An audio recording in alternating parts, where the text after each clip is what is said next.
Hi, எல்லோருக்கும் வணக்கம். Welcome to உங்கள் நான் கமல் ஹாசன்ஸ். அந்த வீடியோவில் நம்ம கமல் சார் பற்றின ஒரு புதிய தகவல் தான் டிஸ்கஸ் பண்ண போகிறோம். ஸோ வீடியோக்குள்ள போகிறதுக்கு முன்னாடி நம்ம சேனலுக்கு நீங்கள் வந்து புதுசாக இருந்தீங்க அப்படின்னா கண்டிப்பாக சப்ஸ்கிரைப் பண்ணிக்கோங்க. வீடியோ மறக்காமல் ஒரு லைக் பண்ணிக்கோங்க. இப்போ நம்ம வீடியோக்குள்ளே போகலாம். ஸோ இன்றைக்கி ரொம்ப ட்ரெண்டிங்கான டாபிக் வந்து பார்த்தீங்க அப்படின்னா பிரியங்கா வைஸ் மணிமேகலை அப்படிங்கிறது வந்து பயங்கர டாப்பிக்காக வந்து போயிட்டுருக்கு. ஸோ அதுலேயும் மணிமேகலை வந்து குக் வித் கோமாலிலேருந்து வெளியேறிட்டாங்க அப்படிங்கிற ஒரு விஷயம்.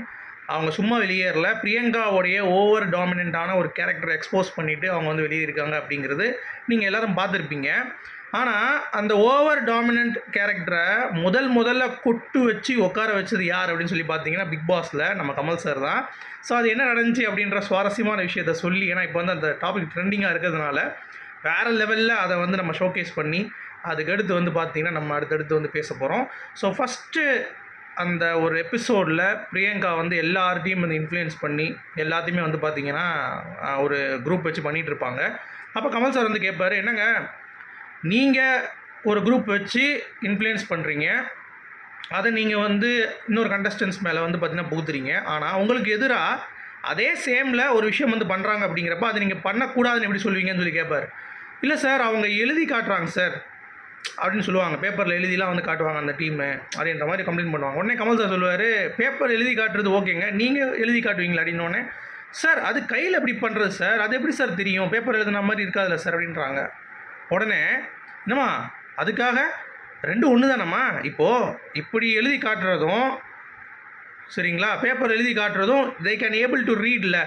ஸோ அதை சொல்லி கமல் சார் வந்து அங்கே பிளாக் பண்ணி பிரியங்காவோடைய அந்த நரித்தனத்தை வந்து பார்த்திங்கன்னா அங்கேயே வந்து ஒரு குட்டு வச்சு உட்கார வச்சார். ஏன்னா ரொம்ப டாமினண்ட்டாக ஒரு குரூப்பை வந்து ஃபிக்ஸ் பண்ணி நான் தான் பெரிய ஆள் அப்படின்ற மாதிரி உள்ள பிக் பாஸில் வந்து கூட்டிகிட்டு கிடந்தாங்க. ஒரு குரூப் ஒரு ஓவர் டாமினண்ட்டாக வந்து பார்த்திங்கன்னா பிரியங்கா தான் பெரிய ஆள் அப்படின்ற மாதிரி வந்து சொல்லி அந்த மாதிரி சில விஷயங்கள் வந்து உள்ளே நடந்துட்டு இருந்துச்சு. அதெல்லாம் வந்து தவிடு மூடி ஆக்குனார் நம்ம கமல் சார், சரிங்களா.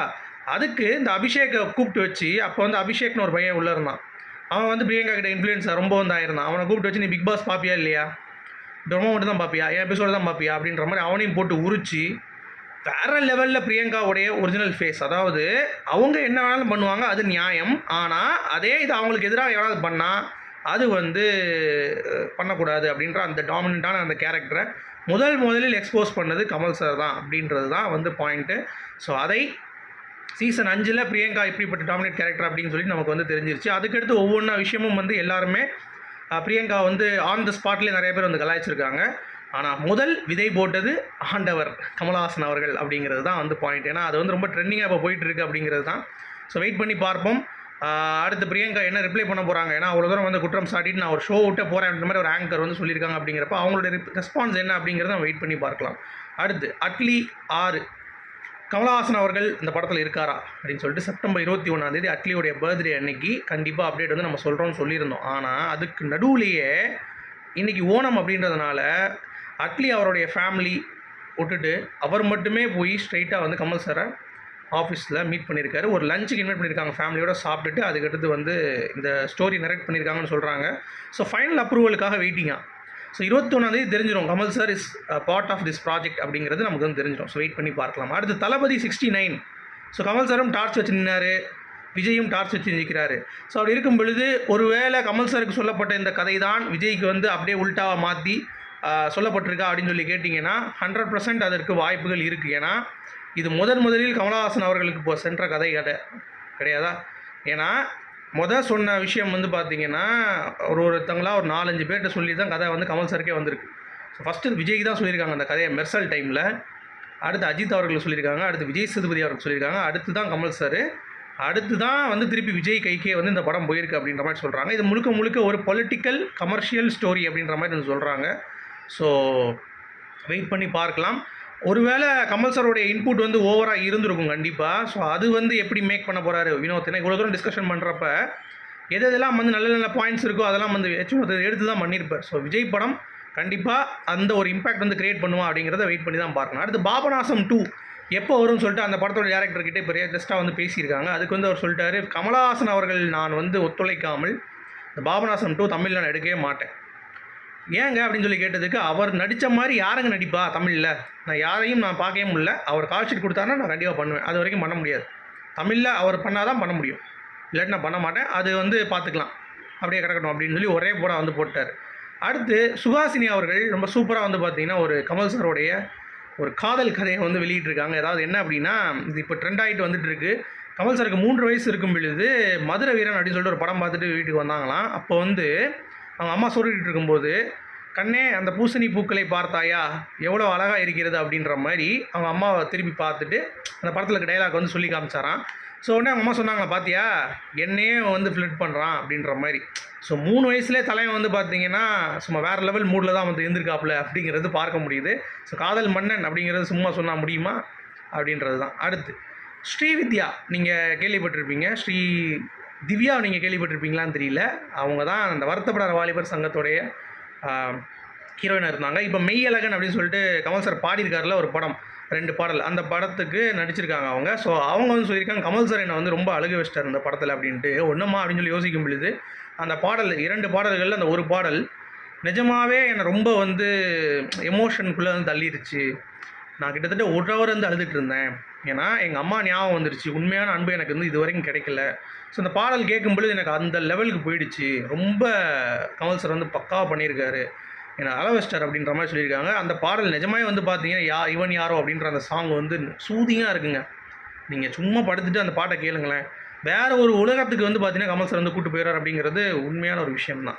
அடுத்து இன்றைக்கி ஒரு பஞ்சாயத்து போயிட்டு இருந்துச்சு. என்ன அப்படின்னா, ஏன் இந்த பாக்ஸ் ஆஃபீஸ் ட்ராக்கர்ஸ், விஸ்வரூபம், தசாவதாரம் அப்படின்ற படங்கள் எல்லாம் 100 கோடி கூட கலெக்ட் பண்ணல அப்படின்ற மாதிரி பேசிகிட்டு இருக்காங்க. விக்ரம் மட்டும்தான் கமல் சாருக்கு ஒரே படம் 200 கோடி தாண்டி இருக்குது அப்படின்ற மாதிரி ஏன் உருட்டிகிட்டு இருக்காங்கன்னு சொல்லி கேட்கும் பொழுது, நாய்க்கு பிஸ்கெட் போட்டால் தான் உள்ள அப்படின்னு சொல்லி குலைக்கும்.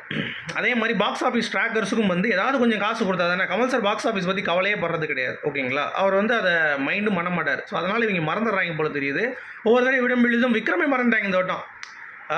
ஏதாவது கோர்ட் வந்து ஜெயிலரு லியோ இந்த சாதனையாக முந்திருச்சு, PS1 பொன்னியின் செல்வன்லாம் முந்திருச்சு அப்படின்ட்டாங்க. எங்கடா விக்ரம் அப்படின்னு சொல்லி கேட்டதுக்கு பிஸ்கெட் போடுங்க அப்படின்ற மாதிரி கேட்ட மாதிரி இருக்குது. என்னடா இது அப்படின்ற மாதிரி. அப்புறம் தளபதி 69 படம் இருக்குல்ல, அது வந்து தலைவன் இருக்கின்றான் அப்படின்ற மாதிரி படமாக மாறக்கூடும் அப்படின்ற மாதிரி சொல்கிறாங்க அந்த டைட்டில். ஸோ அப்படி வச்சுட்டாங்க அப்படின்னா கமல் சார் கதை தான், அதில் எந்த ஒரு மாற்று கருத்தும் இல்லை. அடுத்து நம்ம வடிவுக்கரசி அவர்கள் தக் லைஃப்பில் ஒரு சீன் பண்ணுறாங்க. அதுவும் ஹிந்தி பேசுகிற மாதிரி ஒரு கேரக்டர் போல். ஹிந்தி டியூஷன்லாம் வச்சு ஹிந்தி படிச்சிருக்காங்க. அதில் ஒர்க்கு வந்து பயங்கர ஜாஸ்தியாக இருந்தது.